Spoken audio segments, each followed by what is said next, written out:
இதை நல்லா விளங்கணும். இது ரொம்ப ஆபத்து. நான் பேசக்கூட பயப்படுறேன். ஏன்? இதுல பேசப்படுகிற விஷயங்களை வைத்து யாராவது ஒரு மனிதனிடத்துல தப்பான எண்ணம் வந்து அவன் அல்லாஹ் பத்தி பிழையாக புரிஞ்சு கொண்டான்டா நாங்க பாவியாகிடக் கூடாது. அல்லாஹ் பாதுகாக்கணும். நிகழை முறை அனைவர்களையும் அல்லாஹ் பாதுகாக்கணும்.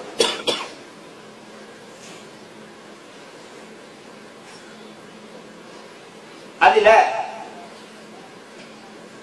இறைவனுக்கு உருவம் இருக்கிறது. சுப்ஹானல்லாஹ். அற்புதமான 2 ஆதாரங்களை தூக்கி முன்வைக்கிறார். முதலாவது புகாரி ஷரீஃப்ல வரக்கூடிய ஹதீஸ், இன்னக்கும் சதரவுன ரப்பக்கும் கமா தரவுனல் கமர லைலத்தல் பத்ர். பௌர்ணமி இரவில நீங்க சந்திரனை எப்படி தெளிவாக பார்ப்பீங்களோ அதை போல உங்களோட ரப்பை காண்பீர்கள். ஹதீஸின் மொழிபெயர்ப்பு சதரவுன ரப்பக்கும், உங்களோட ரப்ப நீங்க காண்பீங்க. இந்த ஹதீஸ்ல ரப்பட உருவத்தை காணுவீங்க. நீங்க ரப்ப காணுவீர்கள் இருக்கிறா, ரப்பட உருவத்தை காண நினைக்கிறா. காணணும்னா உருவம் இருக்கணுமே என்றது ஒண்ட புத்தி. ரசூலுல்லாஹ் சொல்ல இதைத்தான் முஅ்தஸிலாக்கள் அந்த காலத்தில் சொன்னாங்க. இறைவனை கியாமத்தில காண்போம் என்று சொன்னால் உருவம் ஒன்று தேவைப்படும். இறைவனுக்கு உருவம் கற்பிக்க வேண்டி வரும். அதனால் அது சம்பந்தமான அனைத்து ஆயத்துகளையும் ஹதீசுகளையும் அவங்க மறுத்தாங்க, புத்திய போட்டதாக. அல்லாஹ்வுடைய தூதர் இறைவனின் உருவத்தை காண்பீர்கள் நீங்க சொல்லவே இல்லை. இந்த ஹதீஸ்ல சொன்னாங்க ரப்பை காண்பீர்கள். அதை படைப்பினத்தை காணும் போதுதான் உருவத்தோட காணும். ரப்பு படைப்பினத்தை போலையா? சதரவுன ரப்பக்கும், உங்களுடைய ரப்பை காண்பீர்கள். ஏன் அந்த ரப்புக்கு உருவம் இல்லாம காட்டுகிறதா? அவன் எங்களை போலாளா? உலகத்தில் உள்ள ஆட்சியாளர்களை போலையா? இங்குள்ள விஞ்ஞானிகளை போலையா? இவ்வளவு பெரிய இந்த அண்ட சராசரங்களை படைச்சிருக்கிற ரப்புக்கு உருவம் இல்லாம அவனை காட்டுறது கேளதா? ரசூலுல்லாஹ் சொன்னாங்க ரப்ப காண்பீங்கன்னு சொன்னாங்களே தவிர ரப்புடைய உருவத்தை காண்பீங்கன்னு சொன்னாங்க. அந்த ஹதீஸ்ல எந்த ஆதாரமும் கிடையாது. இரண்டாவது இன்னொரு ஹதீஸ் கொண்டு வராங்க, சஹீஹ் முஸ்லிம்ல இடம்பெறக்கூடிய ஹதீஸ். அந்த ஹதீஸ் எப்படி இடம்பெறுகிறது என்றால், அல்லாஹ் தஆலா ரஹ்மான் ஆகிய அல்லாஹ் அவருடைய சூரத்திலே வருவார். வந்தவுடன் அடியார்கள் அல்லாஹ்வை விளங்கிக் கொள்வார்கள். முஸ்லிமிலே இடம்பெறுகிறது. வந்த சகோதரர் ஆலி வாதமாக முன்வைக்கிறார், இந்த ஹதீஸிலே சூரத் என்ற வார்த்தை இருக்கிறது. ஃபயதீஹிமுல்லாஹு தபாரக வ தஆலா ஃபீ சூரத்தின், அல்லாஹ் தஆலா அவர்களிடத்தில் ஒரு சூரத்திலே வருவான். சூரத் என்றா நீங்க வேண்டிய டிக்ஷனரி எடுத்து பாருங்க, உருவம் என்றுதான் கருத்து இருக்குது என்று தைரியமா சொல்றாங்க. பார்க்க மாட்டோம்னு நம்பிக்கையே தெரியாது. நாங்க சொல்றோம், நீங்க சொன்ன முந்தியும் பார்த்தோம், சொன்ன பிறகும் திரும்பவும் எடுத்து பார்த்தோம். சூரத் என்பதற்கு கிட்டத்தட்ட 7 கருத்து இருக்கு. உருவம் என்ற கருத்து மட்டுமல்ல, பண்பு என்ற கருத்தும் இருக்குது. அஸ்ஸிஃபா, அஷ்ஷக்ல் என்ற கருத்தும் இருக்குது. அஸ்ஸிஃபா, பண்பு என்ற கருத்தும் இருக்கிறது. இந்த ஹதீஸுக்கு சிஃபத் என்ப சூரத் என்பதற்கு உருவம் என்ற கருத்தை நீங்கள் சொல்வீர்களேயானால் இந்த ஹதீஸின் பின்னால் வரக்கூடிய அடுத்த ஹதீஸ் இதோட மோதும். முஸ்லிம் ஷரீஃபில் இருக்கக்கூடிய 299 நம்பர் ஹதீஸ், பாபு மஅரிஃபத்தி தரீகி ருயா, பாபு மஅரிஃபத்தி தரீகி ருயா, இந்த பாடத்தில் இருக்கிறது.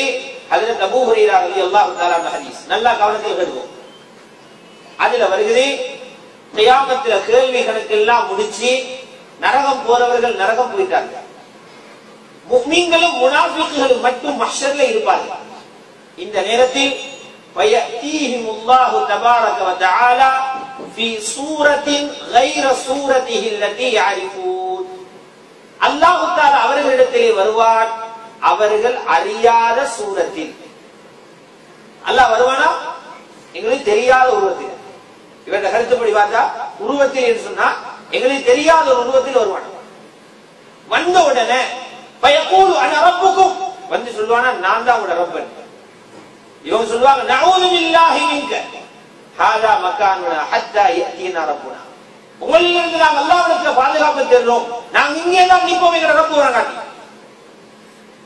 இப்ப கேள்வி வரும், உருவம் என்று சொன்னா அது வந்த உடனே எங்களுக்கு தெரியாத உருவம் என்று சொல்லி எப்படி கண்டுபிடிச்சாங்க? உலகத்திலே பார்த்துட்டாங்களா உருவத்தை? உருவம் என்று கருத்து வைத்தால் மஹ்ஷரிலே வந்தவுடன் நீ எங்கள ரப்பல்லே, நாங்க அறிந்த உருவத்திலே நீ இல்லையே என்று எப்படி மறுத்தாங்க? அதுக்கு பிறகு ஃபைதா ஜா ரப்புனா அரஃப்னாஹு, உண்மையான எங்கள ரப்பு வந்தா நாங்க கண்டுபிடிச்சிருவோம் என்று சொல்லும் போது வயதீஹிமுல்லாஹு தஆலா ஃபீ சூரத்திஹி அல்லதி யாரிஃபூன், அவர்கள் தெரிந்த உருவத்தில், இவர கருத்துப்படி உருவத்தில் அல்லாஹ் அவர்களிடத்தில் வருவார். ஃபர்ஸ்ட்க்கு வந்த உருவத்தை இது நீ இல்லைனா, அப்ப இவங்க உலகத்திலே ஏற்கனவே பார்த்திருக்கும். நான் பார்த்தோமா? மஹ்ஷர்ல வந்தோன்னு எப்படி கண்டுபிடிக்கும்? உலகத்திலே அந்த உருவத்தை கண்டிருந்தாலே இந்த உருவம் இல்லையாப்பா, இது வேற உருவமே என்று மறுக்கிறதாக இருந்தால் உலகத்துல பார்த்திருக்கும். இதனால் இமாம் நவவி ரஹ்மத்துல்லாஹி அலைஹி சொல்றாங்க, சூரத் என்பதற்கு உருவம் என்று கருத்து வச்சதான் தப்பு. சூரத் என்பது அரபு வார்த்தை, அதற்கு அடுத்த கருத்து தான் சிஃபத். நாங்க உலகத்துல குர்ஆன்ல சுன்னாவில அல்லாஹ்வோட பண்புகள் இப்படித்தான் என்று அறிந்திருந்தோம். இப்ப நாங்க குர்ஆன்ல பார்க்கிறோம் வஹுவஸ் ஸமீஉல் பஸீர், அல்லாஹ் தஆலா கேட்கக்கூடியவனாக இருக்கிறார், பார்க்கக்கூடியவனாக இருக்கிறார் என்று குர்ஆன்ல இருக்கு. நாங்க அதை மறுக்கிறோமா? மறுக்கல. அல்லாஹ் கேட்கிறானா? அல்லாஹ் பார்க்கிறானா?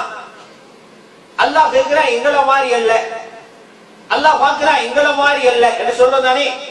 அது மாதிரி உருவத்தையும் அல்லாஹ்வுக்கு உருவம் இருக்குது, எங்கட மாதிரி இல்லைன்னு சொல்ல வேண்டியதானே. வாதம் நியாயம், வாதம் நியாயம். எப்படி நியாயம்? எங்கட பார்வையில நியாயம். ஆனா அதில் உள்ள ஆபத் உள்ளே இறங்கி பார்த்தா வழங்க. அல்லாஹ்வுக்கு குர்ஆனிலும் சுன்னாவிலும் சொல்லப்பட்டுள்ள பண்புகள், சிஃபாத் என்ற அரபில சொல்லுவாங்க பண்புகள். இது ரெண்டு வகையாக பிரிக்கலாம், பல வகையா பிரிக்கலாம், ரெண்டு வகையாக பிரிக்கலாம். ஒன்று இருக்குது அந்த பண்புகளை கற்பனை பண்றது, அதுக்கு மஆனி, அதுக்கு உருவம் ஒன்று கிடையாது. அறிவு, அறிவுக்கு உருவம் இருக்குதா? இல்ல. பார்வைக்கு உருவம் இருக்குதா? கண்ணுக்கு உருவம் இருக்குது, பார்வைக்கு உருவம் கிடையாது. கேள்வி, காதுக்கு உருவம் இருக்குது, கேள்விக்கு உருவம் கிடையாது. சக்தி, கைக்கு உருவம் இருக்கிறது, சக்திக்கு உருவம் கிடையாது. இது போன்ற 7 பண்புகள் இருக்கு, சிஃபாத்துல் மஆனின்னு சொல்லுவாங்க. இவற்றை அப்படியே சொல்வதன் மூலமாக மனிதன் இன்னொன்றுடன் ஒப்பிட்டு கற்பனை பண்ண முடியாது. அல்லாஹ்வுக்கு அறிவு இருக்குது. இப்ப இத மனிதன் கொண்டு போய் அது இவன் அறிவை போல அவன் அறிவை போல கற்பனை பண்ண மாட்டான். ஏன் அறிவுக்கு ஒரு போர்டர் இல்ல, கற்பனை பண்ண வேண்டிய அவசியம் கிடையாது. ஏன் அறிவு மனிதனால பார்க்கலாம். அப்ப அறிவு இருக்கிறது சொன்னா அறிவுக்கு இது முடிச்சு, அதுக்கு இன்னொரு கொண்டு போய் தஸ்பீஹ் பண்ண மாட்டான், ஒப்பிட மாட்டான். குர்ஆனில் அல்லாஹ் பார்க்கிறான் கேட்கிறான் என்று சொன்னாதை விட கண்ணால பார்க்கிறான்னு சொல்ல சொல்லிக்கா. அப்படி சொன்னாதான் பிரச்சனை. அப்ப கண் இருக்குது, இந்த கண்ணோட கொண்டு தொட்டுவான். கேட்கிறான் என்று சொன்னாலே தவிர காதால கேட்கிறான்னு சொல்ல அப்படிக்கா குர்ஆன்ல இல்ல. சமீஉன் பஸீர், கேட்கிறவன் பார்க்கிறான். ஆனால் இறைவனுக்கு கை இருக்கிறது என்று சொன்னா அது கண்ணுக்கு தெரிவது ஒரு பண்பு. கை கண்ணுக்கு தெரியுது, அறிவு மாதிரி கண்ணு தெரிவிடாத சாமன் இல்லை, பார்வை கேள்வி மாதிரி கண்ணுக்கு தெரியாத சாமன் இல்லை. கை கண்ணுக்கு தெரியுது, கால் கண்ணுக்கு தெரியுது, உருவம் கண்ணுக்கு தெரியுது. அது இருக்கிறது என்று இஸ்பாத் பண்ணினான், இருக்கிறது என்று நாம் சொன்னால் மனிதன் பலகீனமானவன், இயல்பாக ஒரு மனித உருவத்தோடு அதை ஒப்பிட்டுருவான், அவன் ஈமான் பறிவைத்து. இதனால் சிஃபாத்துல் மஆனி, கண்ணுக்கு தெரியாத பண்புகளை மனிதன் இன்னொன்று கொண்டு போய் ஒப்பிடக்கூடிய பிரச்சனை இல்லாததனால் அதை வந்ததை வந்தது போல் சொல்லிவிடுங்கள். கண்ணுக்கு தெரியக்கூடிய பண்புகளை நீங்கள் அந்த பண்பாக சொல்ல வேண்டாம். ஏன் மனிதனை ஒரு மஹ்லூக்குடன் கொண்டு வைத்து அல்லாஹ்வுடைய சிவத்தை சேர்த்து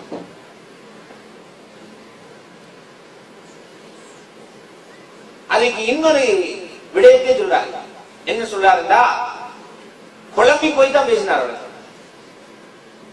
எப்படி குழம்பு போயிட்டாருன்னா, அல்லாஹ்வும் ரசூலும் அல்லாஹ்வுக்கு என்னென்ன பண்புகள் இருப்பதாக சொல்றார்களோ அதை நாங்க இருக்குதுன்னு சொல்றதா எங்களை பொருள்.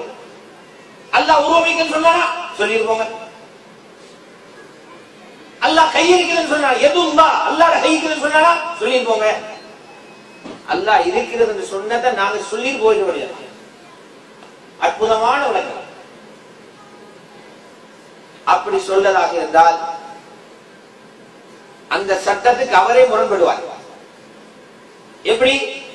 அல்லாஹ் குர்ஆன்ல இப்படி சொல்றார். சூரத்து தௌபாவுடைய 67வது வசனத்தில நசுல்லாஹ ஃபனசியஹும், அவர்கள் அல்லாஹ்வை மறந்தார்கள், அல்லாஹ்வும் அவர்களை மறந்தார்.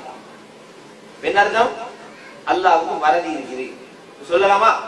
அல்லாஹ் அவனுக்கு மறதின்னு சொல்றா, ரப்புக்கு மறந்து போயிருது சொல்லுங்க. ரப்புக்கு மறதி இருக்குதுன்னு குர்ஆன் சொல்றான். அல்லாஹ் சொன்னது சொல்லிட்டு போனியானே. உருவம் இருக்குதுன்னு சொன்னா கண்ணை முடிக்கணும், உருவம் இருக்குதுன்னு சொல்லிட்டு போங்க. அது எங்கட உருவம் மாதிரி இல்லைன்னு சொல்லிட்டு போங்க. அந்த மாதிரி இங்கே சொல்லுங்க, அல்லாஹ்வுக்கு மறதி இருக்குது, எங்கட மாதிரி மறதி. அல்லாஹ்வுக்கு மறதி இருக்குது, எங்கட மாதிரி மறதி இல்லை சொல்லுவானா? அடே மறதி ஒரு குறை, இத ரப்புக்கு எவனோ சொல்லுவானா?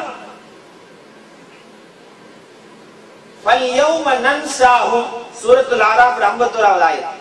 இன்றைய நாளில் நாம் அவர்களை மறந்து விடுவோம். அல்லாஹ் மறக்கிறான், நாங்க மறந்துடுவோம். அதே நேரம் ரப்பு சொன்னான், வமா கான ரப்புக நசியா, உங்களோட ரப்பு மறக்கிறாள். இங்க மறந்துடுவோம்ன்றதுக்கு வேற அர்த்தம் இருக்குது.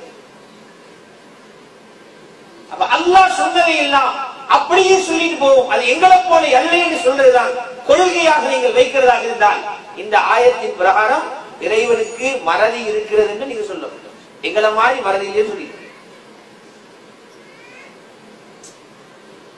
இதே மாதிரி பார்க்கலாம். சஹீஹ் முஸ்லிமுடைய 2569வது நம்பர் ஹதீஸ், ஹதீஸுல் குத்ஸி வருகிறது. அப்தி மரில்து ஃபலம் தஉத்னி, அடியானே நான் நோயாளியாக இருந்தேன், நீ என்ன பார்க்க வரலையே. அது அல்லாஹ் சொல்ற, அவனுக்கு நோய் வந்துச்சான். அப்தி மரில்து ஃபலம் தஉத்னி, அடியானே நான் நோயாளியாக இருந்தேன், நீ என்ன பார்க்க வரல.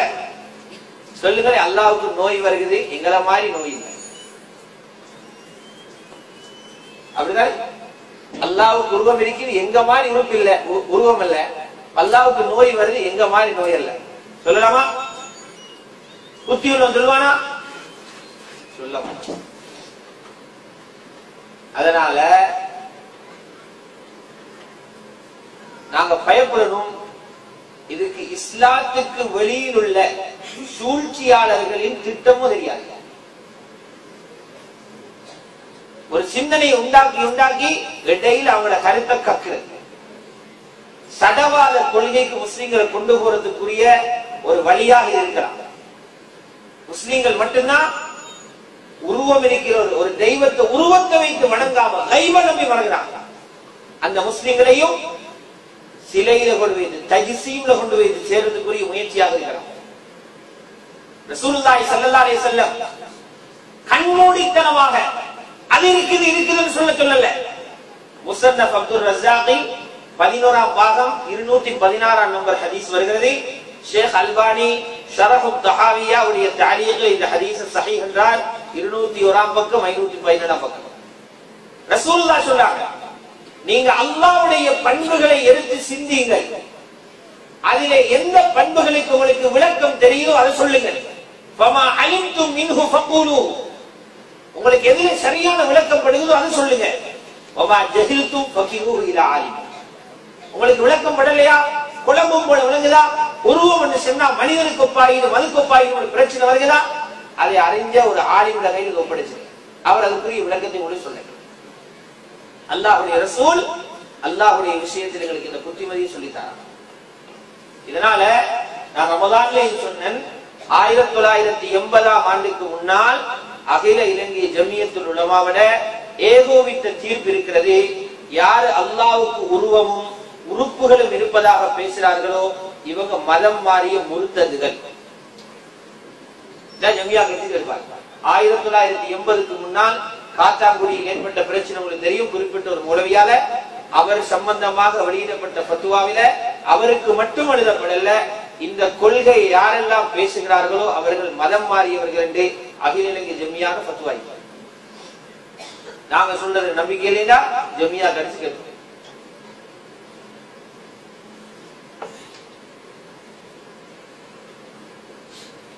இரண்டாவது பிரச்சனை, நீங்க உங்களுக்கு இதுல சந்தேகங்கள் இருந்ததுன்னா குறிச்சு வச்சுக்க முறை இருக்கு. அல்ஹம்துலில்லாஹ். அதுல தனியே சந்திச்சு கேட்கலாம், அப்படியே பேசுங்க. இதுலதான் கேட்கணும். நீங்க உங்களுக்கு எது